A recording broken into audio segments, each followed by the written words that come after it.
Aquarians. सो आज मैं एक बहुत ही यूनिक रीडिंग कर रही हूँ। यूनिक इसलिए कह रही हूँ क्योंकि जब मैंने नया नया टैरो चैनल स्टार्ट किया था ना, तब मैंने एक आध बार इस तरह की रीडिंग की थी। एंड ये रीडिंग है basically love letter from your partner. अगर उस पर्सन को किसी कागज़ पे अपनी कॉन्शियस सबकॉन्शियस माइंड की एनर्जीज को आपके बारे में कुछ लिखना हो, तो ये पर्सन क्या लिखेंगे आपको? अगर आज के ज़माने में कोई लेटर लिखे तो ये पर्सन आपसे क्या कहेंगे? ये वो रीडिंग है। और जो मेरे सब्सक्राइबर हैं दे नोज़ कि I am not feeling well, still मुझे ये मैसेज मिल रहा है कि मैं ये रीडिंग करूं। किसके लिए कर रही हूँ, क्यों कर रही हूँ, आई रियली डोंट नो। मेरा इसमें कोई हाथ नहीं है। आप सुने इस रीडिंग को अगर आप जानना चाहते हैं कि कोई पर्सन आपको क्या कहना चाहते हैं तो। एंड अगर आपको लगे कि यस ये मैसेज मेरे लिए यूनिवर्स ने भेजा होगा, देन मुझे ज़रूर कमेंट सेक्शन में बताएं। तो स्टार्ट करते हैं रीडिंग। लेट्स सी कि आपके पर्सन की फीलिंग्स क्या है एंड वो आपसे क्या कहना चाहते हैं। ऑलराइट,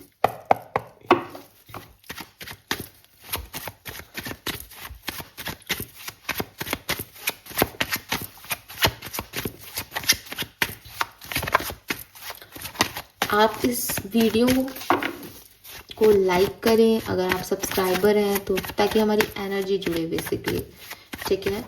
और अपने पार्टनर को विजुअलाइज करें, उनको याद करें। We have the tower, ace of swords, 10 of wands and the wheel.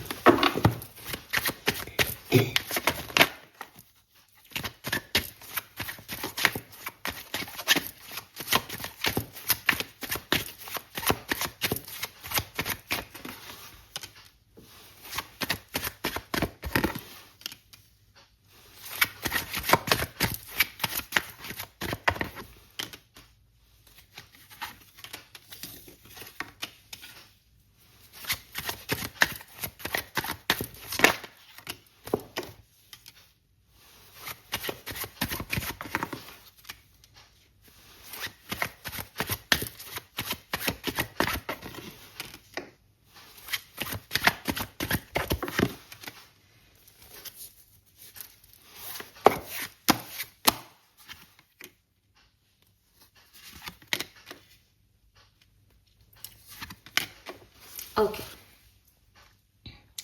पहली बात, कुछ बातें बता दूं आपको पहले कि आपको ये रीडिंग देखनी है या नहीं। ये रीडिंग आई है उन लोगों के लिए जो सेपरेशन में है। रीजन टावर है यहाँ पे, बिगनिंग का पहला कार्ड ही टावर है, तो क्लियरली आप लोग अभी सेपरेशन में होंगे। ये रीडिंग उन लोगों के लिए है जो सोलमेट एनर्जी में है। बॉटम में मेरे पास 2 ऑफ कप्स है, क्वीन ऑफ पेंटिकल है और किंग ऑफ पेंटिकल है।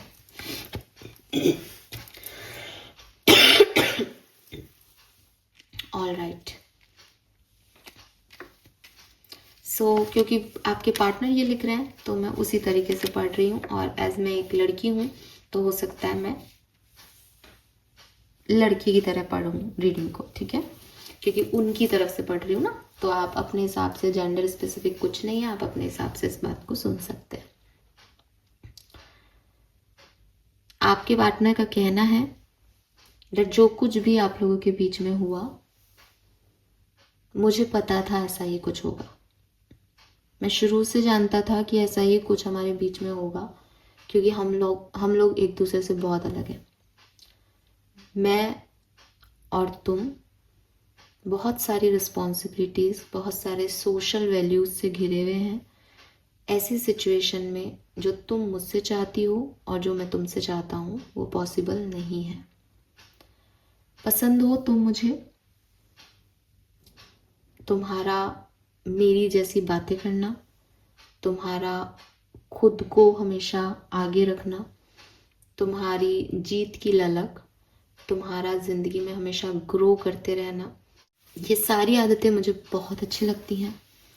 यकीन मानो, तुम्हारे साथ होते हुए भी और तुम्हारे साथ ना होते हुए भी मैं सिर्फ तुम्हारे बारे में सोचता रहता हूँ।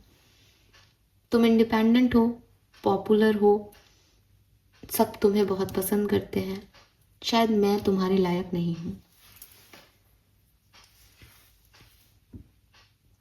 मेरे पास अपनी चॉइसेस हैं।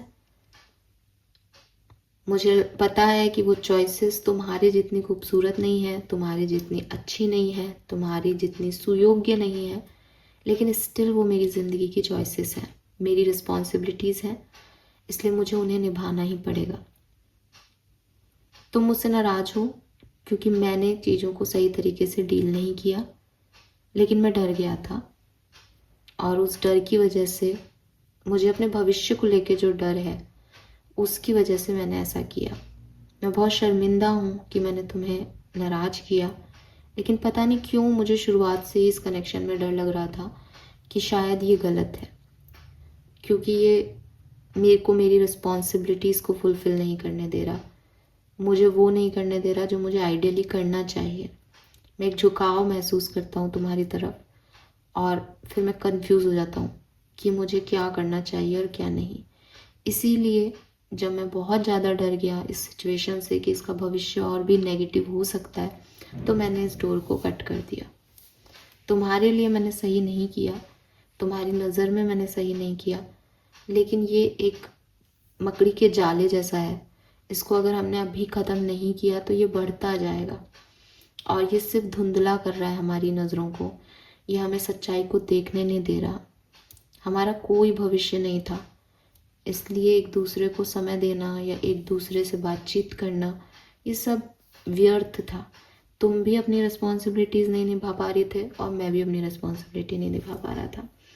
अगर किस्मत ने हमें मिलाया था तो कोई कारण रहा होगा।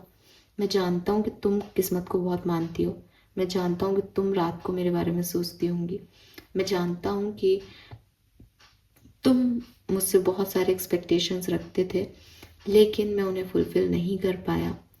अब यही हमारी किस्मत है, क्योंकि जो कुछ भी ये हुआ ये भी किस्मत ने ही लिखा है। तुम्हें शादी कर लेनी चाहिए किसी एक अच्छे इंसान से जो तुम्हारे कंपैटिबल हो। मैं भगवान से दुआ करूँगा कि तुम हमेशा खुश रहो।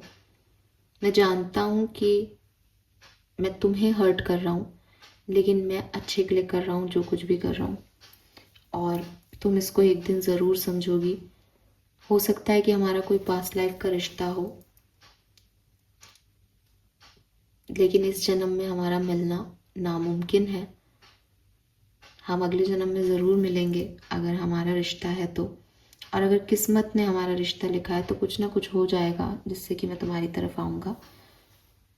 लेकिन अभी मेरे में इतनी ताकत नहीं है कि मैं इतना अपने आप को बदल लूँ कि मैं अपनी सारी रिस्पॉन्सिबिलिटी छोड़ के एक ऐसा डिसीजन बना लूँ जो मुझे ही डरा रहा है। जिन रिश्तों में डर होता है वो रिश्ते कभी आगे नहीं बढ़ पाते, और मैं यही कहूँगा कि मुझे इस रिश्ते में हमेशा से डर था। हम अच्छे पार्टनर हो सकते हैं क्योंकि हमारी सपने सेम हैं, हमारी इच्छाएं सेम हैं, लेकिन हम मॉरली शायद गलत हो जाएंगे, और मैं तुम्हें और ख़ुद को मॉरली गलत नहीं बनाना चाहता। इसलिए तुम अपनी ज़िंदगी में आगे बढ़ो। मेरी शुभकामनाएं तुम्हारे साथ हैं। यहाँ 2-3 चीज़ें जो मुझे यहाँ पे दिखाई दी आप लोगों के लिए। पहली चीज़, ये पर्सन मैरिड हो सकते हैं या आप मैरिड हो सकते हो। दूसरी चीज़, king of pentacles and queen of pentacles का जोड़ा है, लेकिन क्वीन ऑफ वॉन्ड्स भी है, थर्ड पार्टी हो सकती है।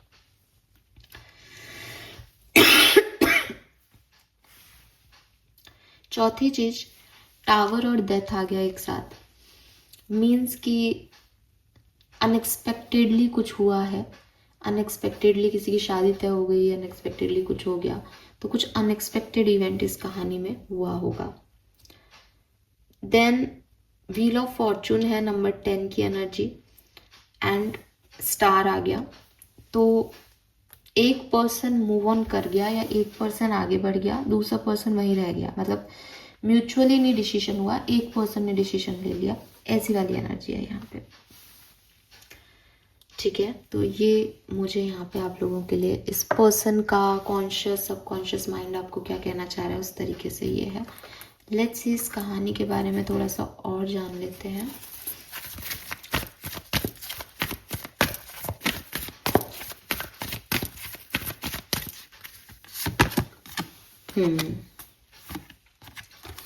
अनफिनिश्ड सिम्फनी,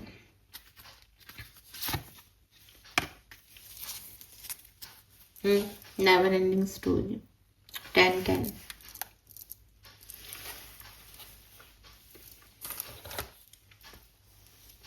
छूट नहीं रहा, खत्म नहीं हो रहा ये रिश्ता, जबकि ये रिश्ता खत्म हो चुका।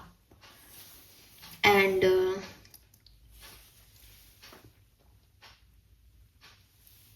ये पर्सन अक्टूबर में आपकी तरफ वापस आएंगे, ठीक है। अगर बहुत पहले भी सेपरेशन हुआ था तो भी 10-10 अक्टूबर है, 10-10 का एनर्जी है यहाँ पे। चाहे फिनिश करने आए ये टास्क, लेकिन ये अक्टूबर में आपको अप्रोच करेंगे एक्वेरियस। एंड यूनिवर्स ही चला रहा है एक्चुअली आपके पर्सन की बातों में। अभी एक मैसेज आया था कहीं ना कहीं से कि डेस्टिनी बिलीवर हो आप या वो, एक्चुअली में वो सही है।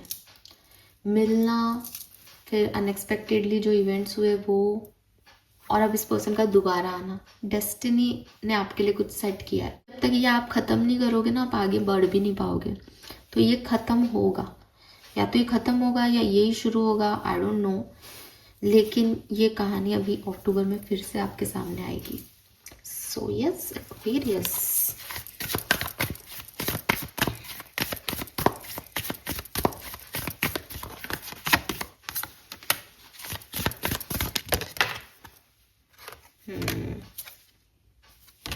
लिब्रा सेजिटेरियस हो सकते हैं ये पर्सन। नंबर 5 हो सकता है इनका नंबर। आने वाले हैं आपके पर्सन आपकी तरफ, यस। प्यार करते हैं वो आपसे, लेकिन डरे हुए हैं सोसाइटी से। कुछ अनयूजुअल था या हो गया होगा उस टाइम, इसलिए चले गए थे, संभाल नहीं पाए सिचुएशंस को, लेकिन वापस आएंगे एक्वेरियस। सो बी रेडी कि ये पर्सन वापस आएंगे। लेट्स सी कि कितने दिनों में ये वापस आ सकते हैं।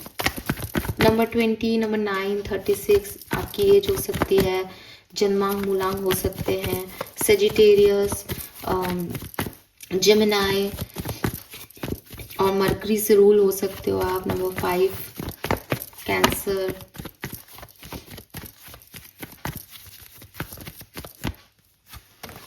ओह again number 10, wow.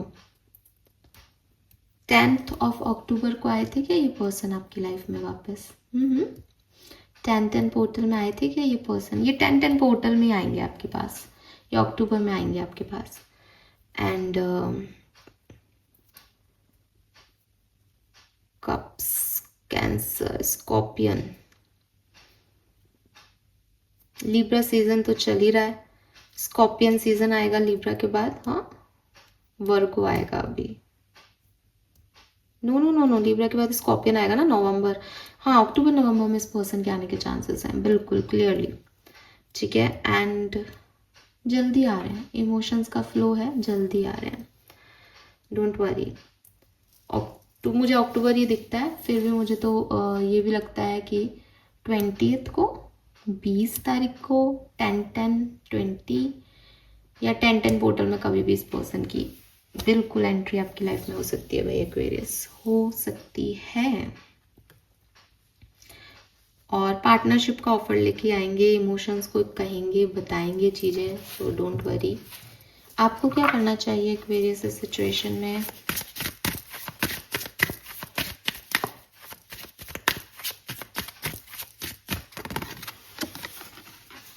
You need both sunlight and darkness to bloom, nourishing. तो देखो, आपको भी ये समझना चाहिए कि लड़ाई झगड़े, अप्स एंड डाउन्स, ये लाइफ का पार्ट है, रिलेशनशिप का पार्ट है। सो आपको उसी तरीके से इस पर्सन को डील करना चाहिए कि ठीक है, एक्सट्रीम किसी चीज़ की नहीं होनी चाहिए, लेकिन अगर आप भी चाहते हो, ये भी चाहते हैं, तो चीज़ों को बैठ के सुलझाओ। और अगर आपको लगता है कि नहीं, सुलझ ही नहीं सकते, तो कोई बात नहीं, इस सिचुएशन को, इस पार्टनरशिप को अपना एक अच्छा समय समझ के कि यूनिवर्स ने आपको दिया, भूल जाओ, ठीक है। लेट्स सी कि अगर ये पर्सन आपको कोई बॉलीवुड का सॉन्ग देना चाहे, कहना चाहे आपसे किसी गाने के फॉर्म में कुछ, तो क्या होगा? एंड यू नो व्हाट, ये जो मेरे सब्सक्राइबर है वो देखते होंगे कि ये सब चिटे विटे बनी हुई है इनके पास, क्योंकि मैं पहले ऐसी रीडिंग करती थी। फिर मैं थोड़ी ज़्यादा स्पिरिचुअल हो गई तो मैंने ये सब छोड़ दिया। ओके, सो मरकरी का ग्रीन कलर ही यहाँ पे आया है। एक और सॉन्ग लूँगी मैं। गला तो अरे यार, वाह ब्यूटीफुल। ग्रीन कलर फेवरेट हो सकता है किसी का, आपका या आपके पार्टनर का।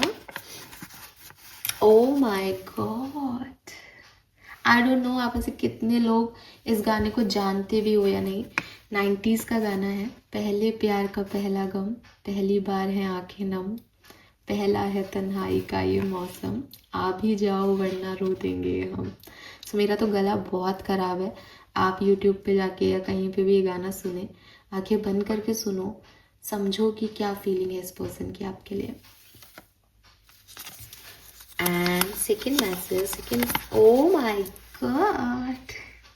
So maybe they have some picture of you, और ये पर्सन जो है वो आपके फोटोग्राफ को देख रहे हैं एंड आपसे कह रहे हैं कि जरा तस्वीर से तू निकल के सामने आ मेरी महबूबा।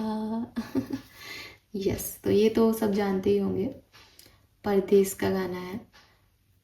यस, तो ये दो गाने यहाँ पे आ रहे हैं और अच्छे सॉन्ग्स हैं। अगर दोनों सॉन्ग का एक मीनिंग देखें तो मिसिंग एनर्जी है, एंड दोनों में मिसिंग एनर्जी इज लाइक कि किसी के होने की एक एनर्जी है कि आओ प्लीज़, है ना, मतलब लेट हो रहा है, तुम आ जाओ किसी तरीके से।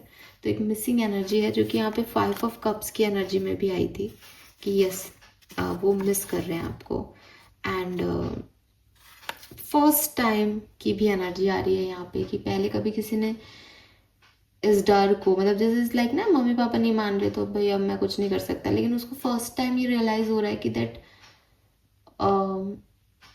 कुछ नहीं करने जैसी बात नहीं है। वो खुद उसने डिसीजन मेकिंग तो कर दी इतनी हार्ड, लेकिन पॉसिबल नहीं हो रहा उसके लिए भी आगे बढ़ना। ठीक है, सो ये चीज़ें यहाँ पे आ रही है। बाकी आप ये सॉन्ग सुनना, समझना अच्छे से, आपको खुद को क्लैरिटी मिल जाएगी। This is all for you Aquarius, hope ये आपसे रेजोनेट होगा। चैनल को लाइक और सब्सक्राइब ज़रूर कीजिएगा। Bye bye.